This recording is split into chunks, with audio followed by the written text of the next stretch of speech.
Welcome to Soul Unedited. I'm your host, Vanessa, a trained intuitive with a crazy curiosity for all things Source and all that Source has created, including us.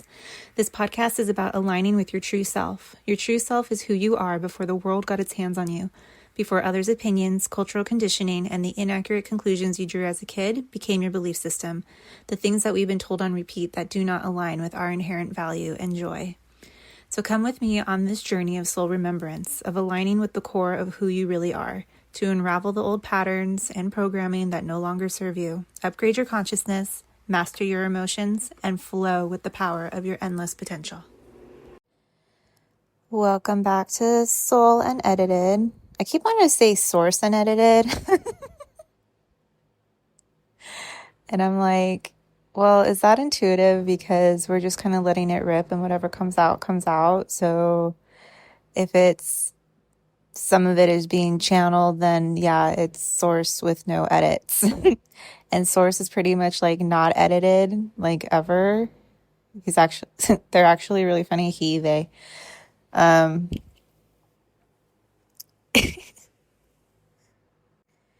So I'm actually recording this episode after I recorded part 2 of this topic, and I figured I would go ahead and record a part 1 of why vulnerability is actually a superpower, because there was just a level of this I felt I needed to lay a foundation towards before the part 2 that I recorded, which funny enough, at the beginning I say, this is going to be a really short episode, and then it ended up being almost an hour. So that's fun. So now you know ahead of time.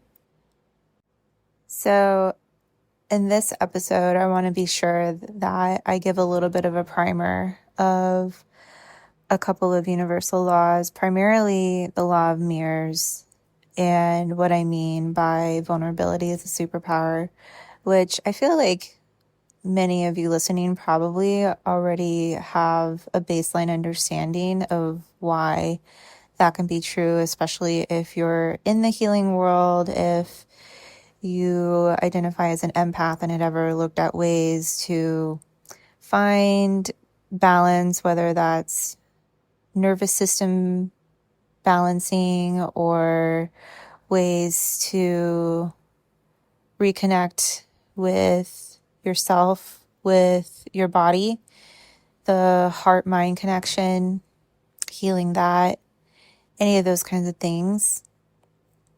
And you'll already know some of the stuff I'm talking about. So let's talk about why vulnerability is actually a superpower. A lot of the times, people that feel that they have to hold their emotions in, and this especially I see happen with men more commonly, is they feel like they have to keep their emotions in because vulnerability is a weakness, or that showing emotions means that there is something about you that doesn't know how to stay in control, doesn't know how to stay disciplined, and being in control and being disciplined is what makes you successful.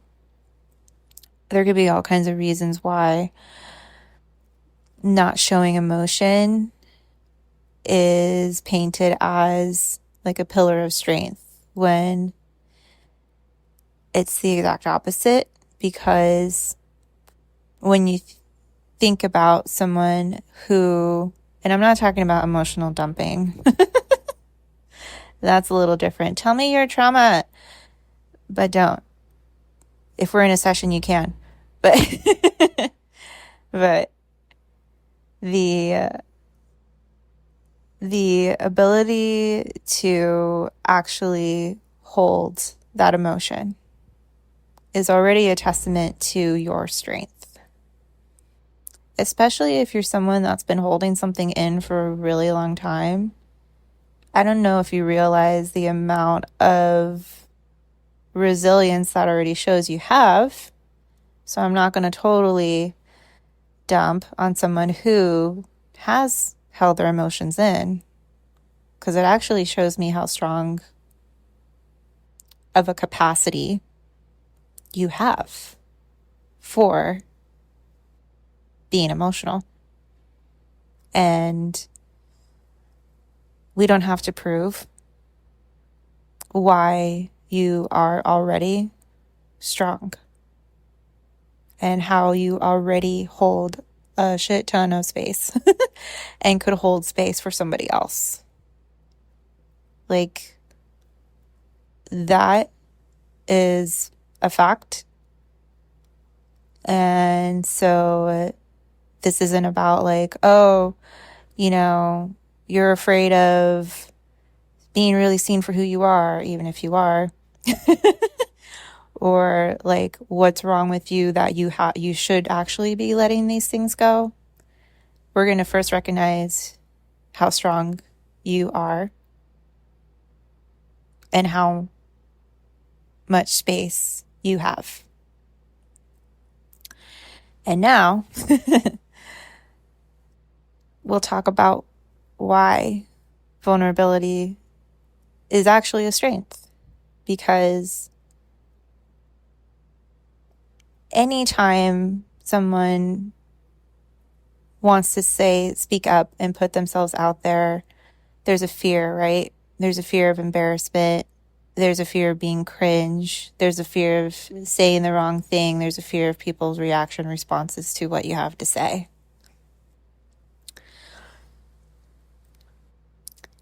And that level of vulnerability is very real, right? Especially if it's something that you're feeling in your heart pulled to say. There are a couple of laws here at play. There is the law of the inside out voice. And this kind of goes a little bit with like confession by projection. Most of human communication is nonverbal. Science has shown about 7% of what we communicate with each other has to do with the words we say. And basically the 93% is nonverbal. It's body language, it's the energy, it's the vibes. You can kind of feel when someone means what they say and when they don't. And there's also this confession by projection. And a lot of the times what people fear is what they're going to say. And what the law of inside out voice essentially says is anytime someone says you are this or you are that, they're actually confessing something about how they feel about themselves. You don't make any sense here. If someone were to comment that on what you said, then they're essentially saying like something that I am doing doesn't make sense to me because I feel like I can't fully understand myself or be understood by others. Because there's an aspect of me that I don't understand and don't know why I do what I do, like the thing that I do, and I'm judging myself for it. Or if someone says, and this is probably one of the worst because for me, I work really hard on being rooted to the things. So someone saying something like, sounds like you're really trying to convince yourself that what you're saying is actually true. So again, that's a projection. That person feels like they really need to convince themselves of something that they feel can't be true about them. So they're lying to themselves about something that they care about. That has to do with, again, a judgment they made about themselves that they don't actually believe is true for them. So rest assured that you're putting yourself out there is not going to kill you. I hate to be the bearer of bad news to your ego self that no, you're not going to die by posting a reel or posting a video or a blog post or starting that business or talking to that girl or talking to that guy. And there's also another side of this law that actually tells you what you're thinking back to you that you had doubted about yourself. So if someone says like, this doesn't make any sense, but you can kind of feel like it's not emotional. Like do a vibe check. Does it feel like they're actually rooted to that? And if they're not, there was some place where you felt like the way I said this doesn't make sense, or the way I did this doesn't make sense. But in reality, everything has been planned by your soul, by your higher self, by source, before you ever even came into this current lifetime. And it was also all planned with the higher selves of every person you meet in this lifetime. So it's all planned. You can't actually make a mistake if everything's planned, because a mistake is when you do something not according to plan. And if everything's planned, then your mistakes are not mistakes. And they're actually strokes of genius to show you the thing that gets you to your dream, that gets you to your goal, which putting yourself out there, pretty sure that's one of the key components of getting to your dreams and goals. So it's actually almost like an intuitive message, because everybody's inherently intuitive. That when they say, this doesn't make any sense, they're just repeating a doubt that you had about yourself that's not really true about you, because you can never actually make a mistake. Also, because of the law of inner balance, of soul balance, and all of the derivatives of that law. I could talk for days about all the different laws that stem from this. But essentially, when you're able to see both the perceived positives and perceived negatives about something, you see it all as good. And you don't want to change it, because everything makes sense and everything is just bringing you more of that perspective of this is perfect. This is good. All of it. I see it all and I love it. It's like a mother-child relationship. Well, most of the time. If you like, my child can do no wrong. My child is a perfect angel. My child is because a part of you, right? And because each of us have source within and have inherent love within, we see that part of ourselves in every single person. Or we sense it, at least, if we can't see it because of our perspectives are out of balance. Probably easier one to wrap your mind around is a pet, like a beloved pet. Like if you ever had a dog or a puppy that drives you insane. They have sharp little teeth when they're little. They don't always hit the mark with a pee-pee pad, or have boundless curiosity, or just like to annoy the shit out of you. And yet, when you look into their eyes and their little face, their stupid, cute face, like you can't help but be like, I can't love you more.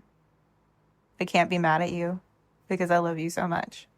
And how you just want more of that. You keep, you know, giving that dog your attention, your love, finding new ways to help train that dog to not do the undesirable thing. And there's actually a whole thing on that, of how animals are actually our physical guides, teaching us how any place that our perspectives have come out of balance so that we can get to the things that we desire. They're helping us do that here in physical form as our guides. So that's another thing that I think I'll get to in this episode about the law of mirrors. Just a very basic introduction to the law of mirrors in a sec. But when you're able to have that level of inner balance and perspective about what you're doing, what you say, and about yourself, there's just this really beautiful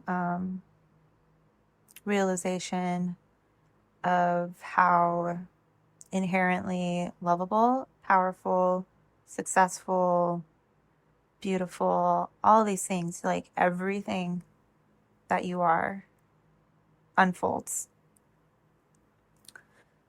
And that's pretty much like what obstacles and these lessons and all these different things ultimately point to, regardless of what your soul lesson you chose is and your soul mission in this life, of just all realizing how inherently special you are, how unique you are, and what you bring to the table is unlike anything anyone else has ever created or done, and your contribution is so important to this planet, and at the same time is so fulfilling for you. It isn't just about what you came here to do, but it's actually all about you too.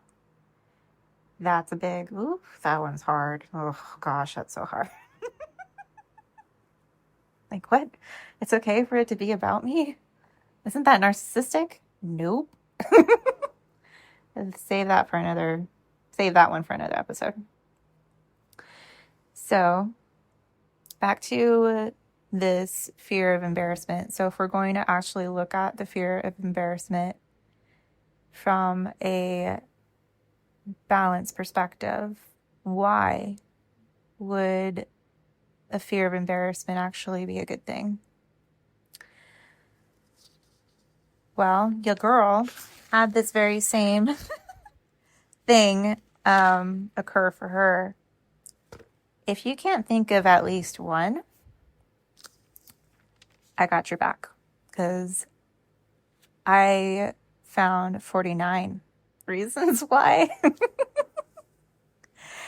And just to give a little nod to one of the other like derivative laws that come off of the law of inner balance, there's a law of both. So for as many negative attributes that something has, there has to be an equal amount of positive attributes. And I like to say perceived positive and perceived negative, but I'm not going to say it every time because there's just a lot to say every single time. Because ultimately, if we see everything, we see all of the quote unquote good and all the quote unquote bad, it's actually all good and all perfect. So that's why I like to say perceived negatives, perceived positives, but I'm not going to say it every time. It's going to get annoying. I'm going to annoy the shit out of you. So you're welcome ahead of time. So however many reasons you could think of why this could be the most embarrassing thing, there's a reason why it's actually like the best thing ever. So I'm going to start with a few, okay? And then if maybe I'll do a whole episode on just the positives of the fear of embarrassment, and that's all it's going to be, just the 49. So first positive of being afraid of being embarrassed is you are developing an unwavering self-confidence.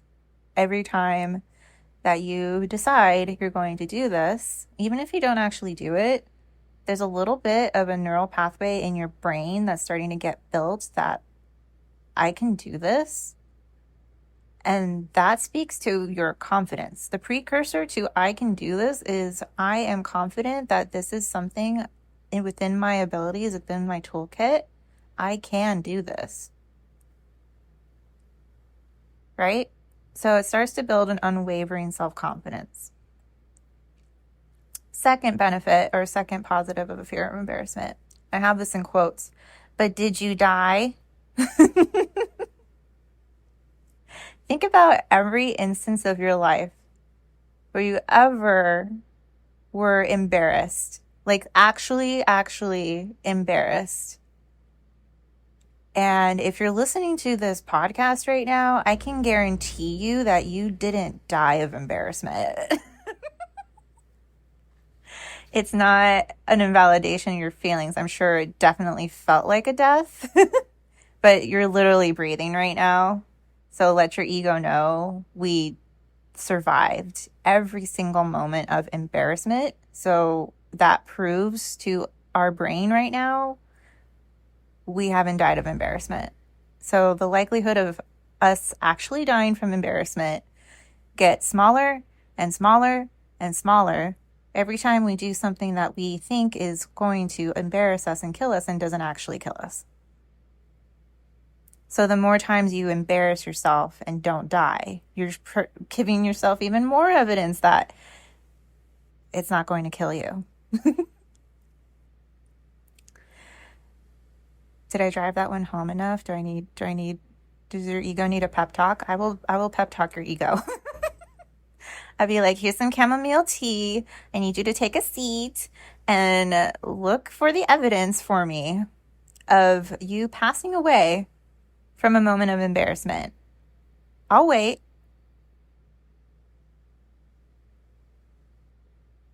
You good? We're good? Yeah? Did you find? Nope. Okay. I'll wait. Having trouble finding one moment, huh? Did you find it? Okay, ego. Go drink the tea. Sit in the lazy boy chair. Chill. You'll be fine. Okay.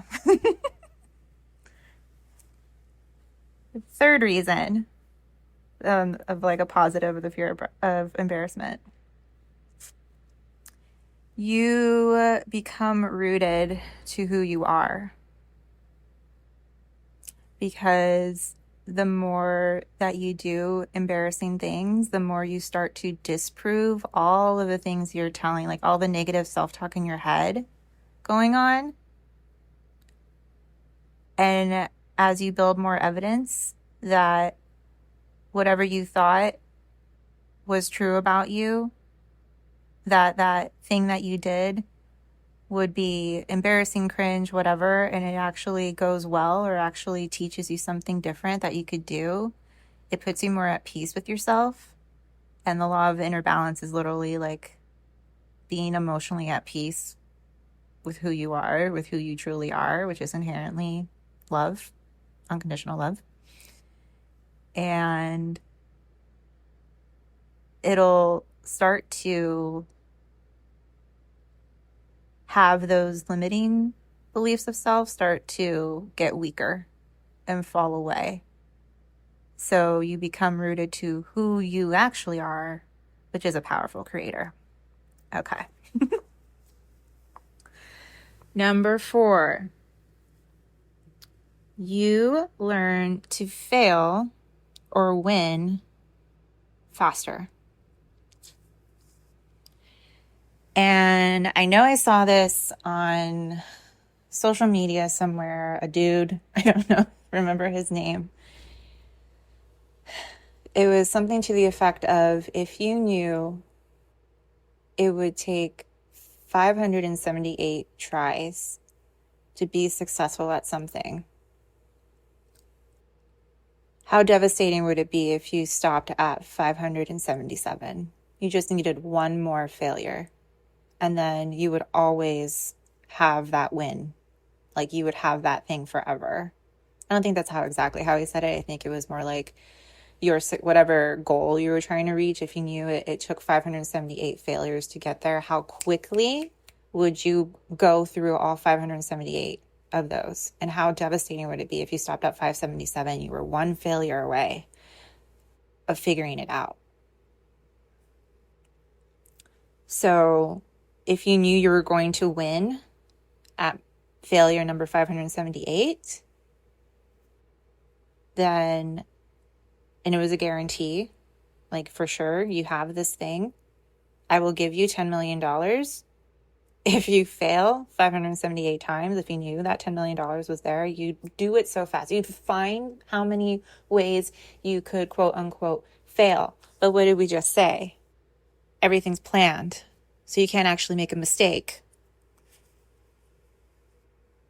So why not fail when every single time I win when I fail? Literally, it's built into the system. Every failure is a win. Every win could have failure too. Because if it just came that easily and you just won on the first try, then anytime you were in any other situation where you're trying to get a similar outcome, like, I don't know, jumping 5 feet in the air. I'm just making this up. If I'm on top of a trampoline, jumping 5 feet in the air is going to be really easy. If I'm just on the ground, jumping 5 feet in the air, I might not get it on the first try. And then, because I was expecting to win as soon as I first tried, there's something in neuroscience called reward prediction error. When we expect dopamine to arrive and it never arrives, it can really put us in like a really low place biologically. Like it does not feel good at all. And then because the brain really likes labels and we're really great storytellers, we might start attaching or even rewriting good memories to bad. Because now that time that we did it on the trampoline and we did it on the first try, now seeing that as like a failure instead of a win. And I think I've talked about this. I might have talked about this already. The example from Inside Out, the movie Inside Out, with the feelings in the girl's brain, of how anytime sadness touched a memory, it would like turn sad. Our memories, not only is the brain like have like there's neuroplasticity of the brain, we can rewrite our neural networks. We can also rewrite our memories, even the good ones, to bad. So you winning on the first try might have been great the first time, and you didn't get a chance to test it out in a different environment with different variables because you weren't aware those variables were a thing or existed. And this is a really simple example of just jumping. Like most people know about gravity, and jumping in a trampoline is going to make you able to jump, whatever. Let's pretend, I don't know, you're from a country or place in the world that's never seen that before. And for whatever reason, they outlawed jumping in that country. And then you jump for the first time on a trampoline, you could see how high you could go. And then because now you're in a country that allows jumping, you try to jump off the ground and then you can't get as high and you fall down and maybe sprain an ankle. You know, work with me here. And have fun with analogies. But you see why failure helps you be able to do the same thing in any set of circumstances, in any situation, with any provided variables. Who is going to be the person that you want to work with the most? The person that only knows how to do it one way? Or the person that could look at your specific situation, see what all the different variables are, and show you how to win despite any variables that you have? Most people that are selling courses or selling things online, especially when it comes to manifestation, are only selling it the way it worked for them. And why it hasn't worked for you is because they didn't have the opportunity or didn't put themselves in a situation to fail more times so that they know every single variable, so that they could essentially be able to figure out any problem. Like they figured out their own problem, yay for them, and maybe some of the people that have similar problems have some success, but everybody is different. Everybody is unique. Everybody has a different set of situations and circumstances. And brain wiring, everybody's brain's wired different. Even identical twins growing up in the same environment can see the same situation, interpret it differently, even with the same DNA. Because one twin might have been, and I'll come back, this is one quick tangent. Maybe you have a set of identical twins, but for whatever reason, one catches a cold very early on and the other twin didn't. And that makes one of the twins like sick, and they stay sick for a long time into like their early development. And since the other twin isn't sick, the mom gives more attention to the twin that is. So the one that's not sick sees that and says, I'm not as special or as important as my twin because they're getting more attention. And then the twin that's always sick while he's getting all the attention of the mom is, and I mean, this might be let's pretend it's a really self-aware baby. And they're thinking like, why do I always have to be sick? Why do I always have to, like, maybe they've grown up and they stayed sick and now they're starting to be able to like have these recollections or whatever. They look and see how the older brother is able to do things that he can't because he didn't crawl as soon as the other brother, the twin brother. He didn't walk as soon as the twin brother, and saw the praise that that brother was getting for doing the things that that twin brother think are just normal things for him to do, but to the brother that was sick, because his body didn't allow him the chance to do that, he starts to see that and think that he's not as good or not as special as his twin brother. But then the twin brother also thinks he's not as special because mom gave my twin more attention than she gave me because I'm capable, because I wasn't sick. So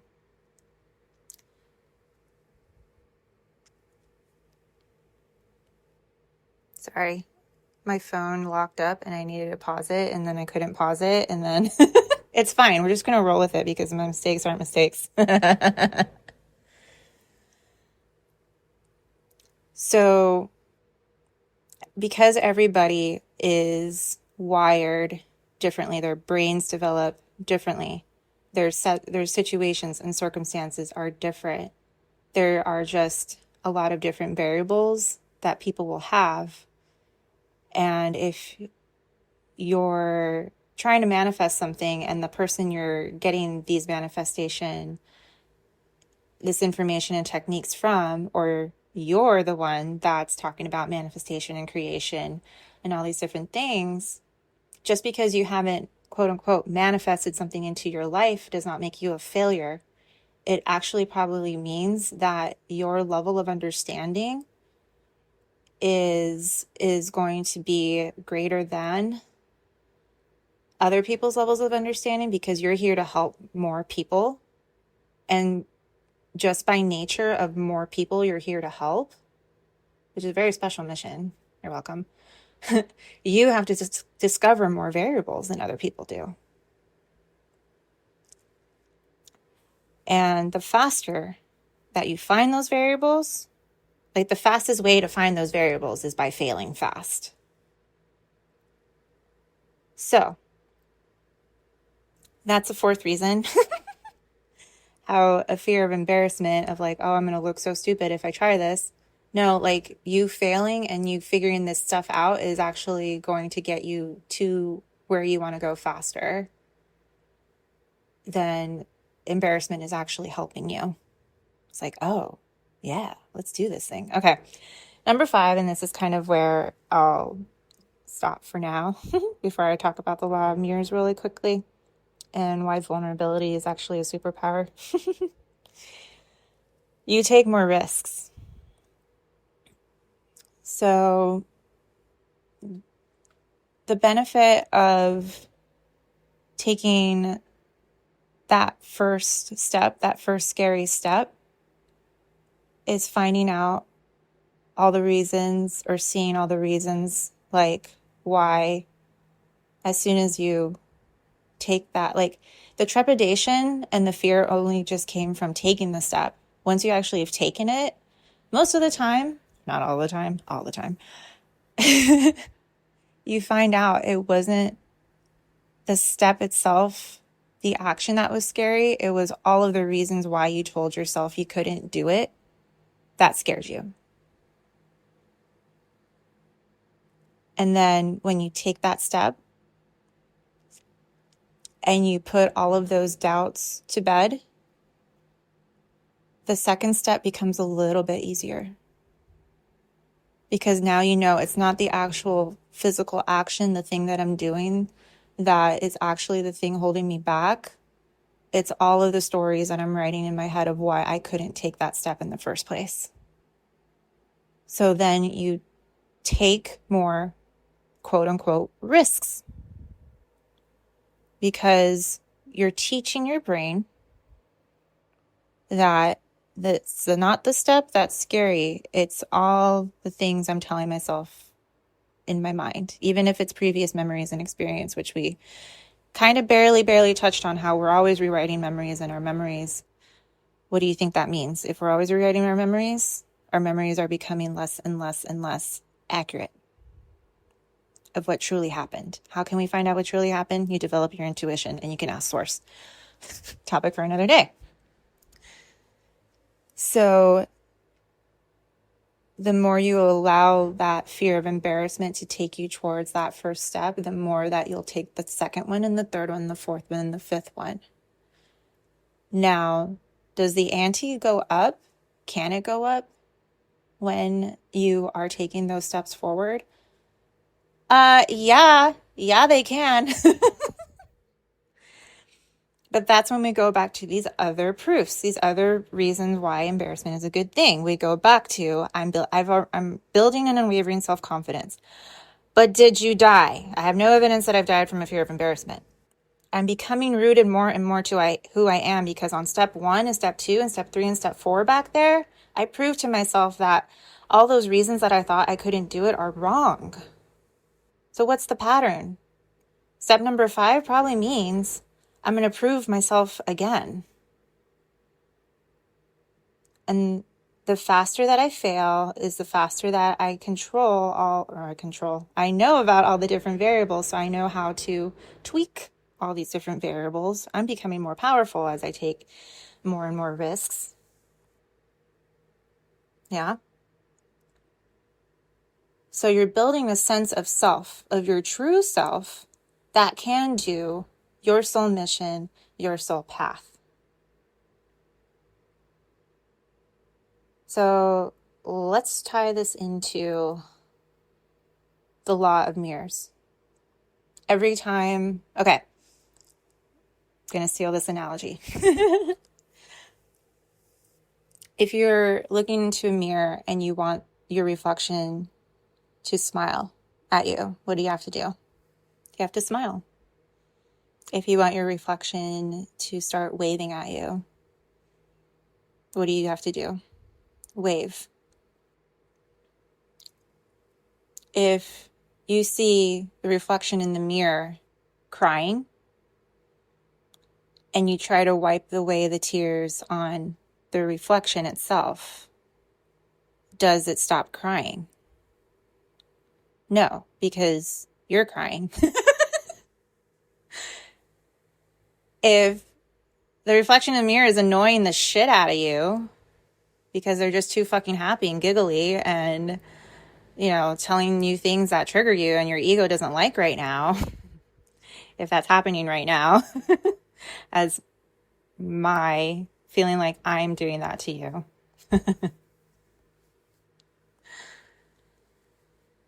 What do you have to do to make that stop? Because instead of a mirror, I'm taking that mirror out now. And now I'm putting a person in front of you.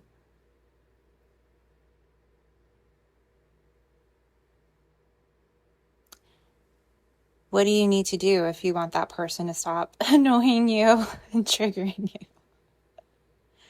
Stop doing annoying, triggering things to yourself. Or at least allow your ego to have a moment to realize, I'm just listening to a podcast right now. I'm safe. There's nothing that's going to come through this phone right now. Poke my eyes out, take anything out, right? Now, if you're driving, please pay attention to the road and your surroundings. But my point is, every single thing, your entire world, is a reflection of you and your energy. And so, that goes both ways. Whether it's something that is triggering to you, or whether it's something that inspires you. It's all a reflection of your energy. So anytime something feels obstacle-y or a challenge, it's actually something chosen and planned and in your energy because you are capable of actually finding the answer and solution to that thing. Which might seem like a little bit of a jump. But we can continue to unravel this beautiful law that's been the bane of my existence, I'll admittedly say. However, that law is there to show you your true north, showing you where you've fallen out of unconditional love for yourself, and showing you the truth of who you really are. Like, that's why walks in nature and being in nature is so fucking rad, because all of the beauty that surrounds you is literally a reflection of the beauty within you. But I digress. So, like, let me know if you want all the other, how many did we do? We did 5 reasons of fear of embarrassment. It's positive. I have 44 more. But the main thing that I wanted to hit on was that vulnerability is actually a superpower, because being vulnerable is an act of courage. It takes more bravery to show others the parts of us we're uncertain about, or even that maybe we don't like yet about ourselves, that it takes a lot of courage and a lot of cajones to actually be the person that shows up and shows those sides. And there's a couple other universal laws. It's called the law of distance and the law of pedestals. They're kind of like a two-sided coin. All the people that we admire and kind of put up on a pedestal, we feel like they have no vulnerabilities. We feel very far away. Like it's something that's not in the cards for us, or may not be possible for us. It's at a distance of whatever they achieved,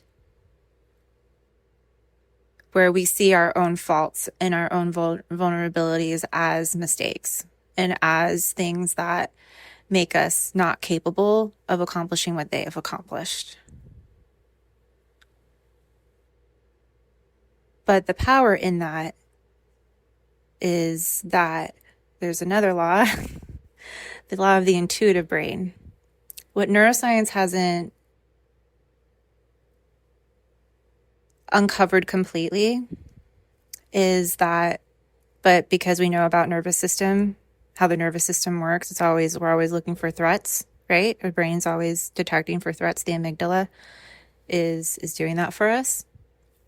Our brains automatically look for what's wrong So we automatically start to decode or interpret the negative thing.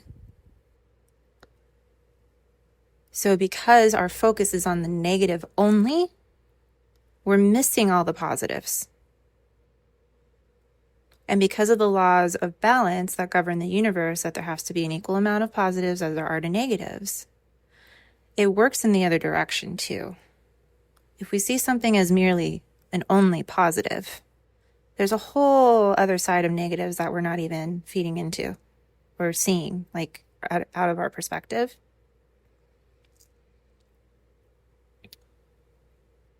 So when we keep someone on a pedestal and only see their positives and don't see the negatives of what they're doing, who they be, right? It puts us at a distance from that thing. But once we start to see the negatives, like how many people do you know that have all the money in the world, and then when they're faced with like a difficult health problem, they would pay anything just to feel healthy again, just to have their health back. Health is wealth, right? How many, millionaires, billionaires, CEOs, with all the success they've had and with all the money and with all the material things, there's still something within them that feels empty and unfulfilled. A lot of times they might have material wealth, but they have problems in relationships, especially with family or children.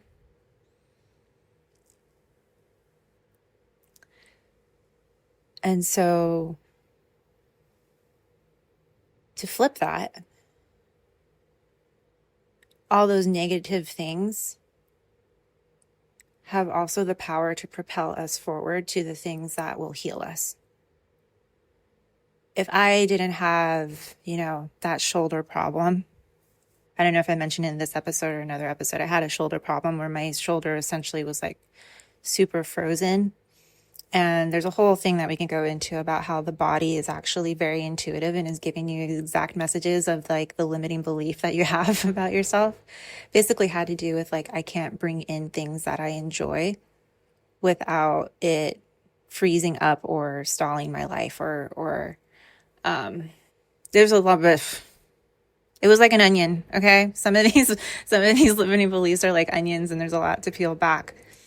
But the funny thing is even with all these layers, it's actually discovering that you're not an onion. You're a cake. You're a beautiful parfait. Yes, I'm making a Shrek reference. Is the actual reality.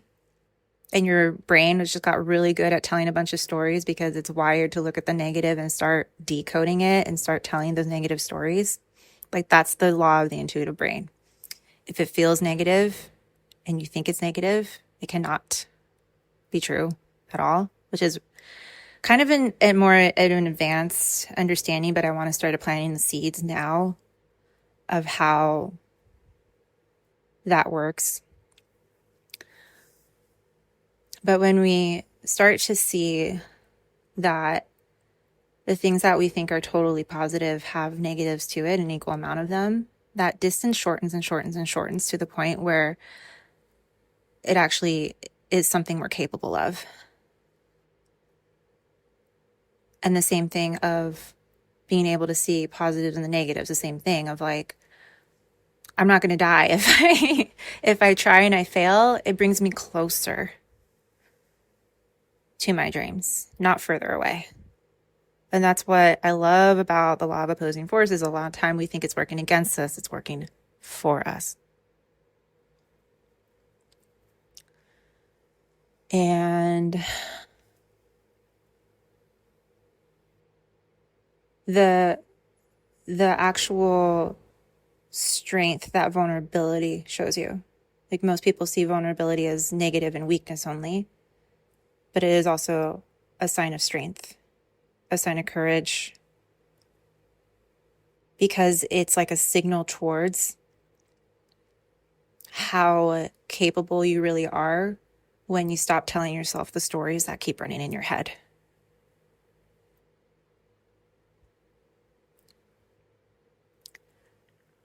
And not something we're going to dive into today about,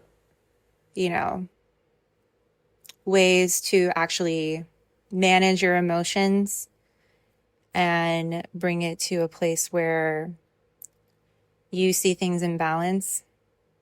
Because I think that's a lot of the advice out there is when people think about emotional release, they think about,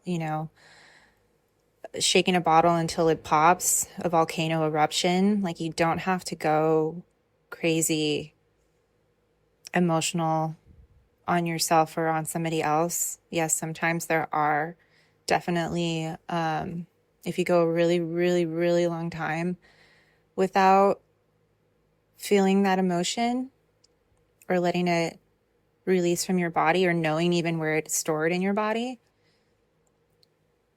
there is definitely a part of like the closing an emotional cycle or somatic release. But there's ways to do that doesn't have to be so disruptive, explosive, when we understand and can start to see the balance of something. And even when the brain or amygdala starts to feel that threat again, there's tools and techniques that can be used to let the brain know this is just the old story running again. I can change it at any time because of these laws, because everything is both positive and negative, but because it's just a perception. Even our perceptions of our emotions, that anger can only be bad, sadness can only be bad, happiness can only be good, joy can only be good, like being playful can only be good. We try to be safe. It's a normal human thing to categorize and label things so that we can understand and allow that to shape our world. But because we get to choose how we shape our world, when we see everything as is not only being bad or not only being good, that's also freedom too. That also allows us to have an expanded view, a higher perspective, if you will. But because of the law of balance, higher perspectives can also have a low perspective. Don't want to mind meld too hard to this episode, but essentially, yes, your vulnerability is one of your greatest superpowers. Now in part 2, I'm going to talk a little bit about how even that perspective can start to get you to, like, sometimes when we're balancing these things out and we take something that used to be super negative for us and make it like super positive, we can start to lean too much to the other side of things and then fall out of that unconditional self-love perspective for ourselves again. And that's kind of more of what I go into with part 2 of this. However, take some of these understandings and let them marinate and see what resonates with you and what doesn't. Because if something doesn't resonate with you, then that's probably an indication that I didn't explain it very well, or there's like another variable that your higher self is pointing for you to explore. And if you have any questions or feedback, you can reach out to me. I'll leave some of my contact information and the things in the show notes below. And yeah, that is part 1 of why vulnerability is actually a superpower. Also, because of the way the brain works, give this episode 2 or 3 listens because we absorb about 18 to 20 minutes of information at once. We need a little Pomodoro break. If you know what Pomodoro is, for any of you project management types or productivity hack people out there. But instead of 25 minutes, it's like 18, 19 minutes. And another fun thing I like to do is I will, instead of re-listening to something from the beginning and stopping every 20 minutes, I will go to like the middle of an episode and I'll listen to 20 minutes from there. Because usually I've gotten like more of the beginning than I did the middle the first time I listened through, right? Because usually I don't listen to my own advice and I don't do the 18 to 19 minute rule. So that's a fun little hack too, that you can, instead of trying to re-listen to it in order the same way every time, mix it up for your brain a little bit, because the brain loves novelty and loves like trying things in a new way. And that's the other thing. You can know that you're actually built for the thing that you're here to do, because your brain's literally wired for it, to like new ways of doing things. Everybody has that. And because your situation, circumstances, and all of that is unique to you, even if everybody has that, the way that you uncover things and the way that you figure it out is unique to you. Because even though we like to say everybody starts from the same starting point, we know that's not true. And it's by design. Your soul chose everything, along with your higher self and source and other higher selves. So, cut yourself some slack. Go for a walk. Take everything in. And realize that all of it is you smiling back at you. And that ultimately, because source is in everything, see everything as source smiling back at you. Thanks. I'll see you in the next episode. I hate closing these things. I don't know how to close them. I think I've tried to close it once already.